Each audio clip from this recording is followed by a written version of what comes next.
на Россию и так далее. И потом удивляются, почему НАТО Украину не включают и так далее, и так далее. За все это время огромное количество агентов российских спецслужб в Украине, информационном пространстве обитают.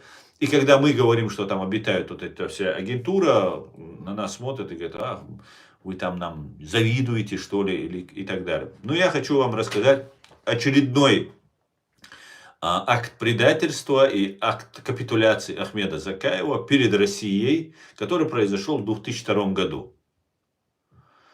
И это статья в «Новой газете», которая, она не полная, и она не опубликована. Только заголовок «Новая газета» оставила. А все остальное скрыла. В архиве я искал, так и не нашел. Но у нас все имеется. У нашего президиума, у нашей легитимной власти чеченского народа имеется вся информация по этому поводу. И вот в данном интервью от 26 августа 2002 года, которое «Новая газета» скрыла от широкой публики, Ахмед Закаев совершает шаг, который с точки зрения международного права и политики, и морали можно трактовать как измену государственным интересам Чеченской Республики Ичкерия. Сегодня Ахмед Закаева пытаются представить как непримиримого борца за независимость Ичкерии. Однако, если это интервью станет общеизвестным, то станет ясно, что в 2002 году он капитулировал перед Россией, фактически предал Масхадова, президента, и признал Чечению частью России. Это объясняет, почему ФСБшная «Новая газета» не публикует его. Вот это интервью. Таким образом, это интервью является историческим документом, доказывающим, что Ахмед Закаев в 2002 году предал идею независимости Чеченской Республики Ичкерия. За все время, сколько мы говорим о том, что Ахмед Закаев, его окружение, которых вокруг он себя собрал товарищей, там разных, свою театральную труппу, он, как известно, по профессии актер, и он играет, очень хорошо играет свою роль, по жизни уже вжился в эту роль. И за все это время ни один украинский журналист не задал ему вопрос.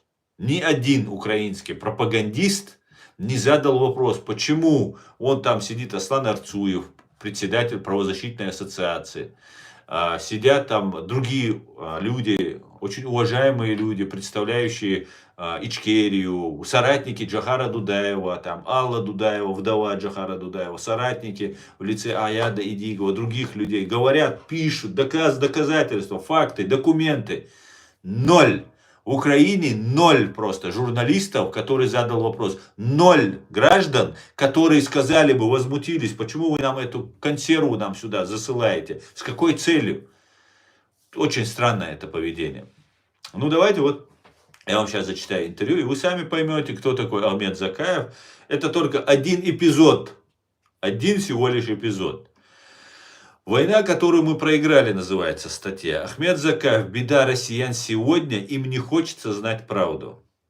Общение с депутатом Щекочихиным, который приехал на переговоры в Лихтенштейн.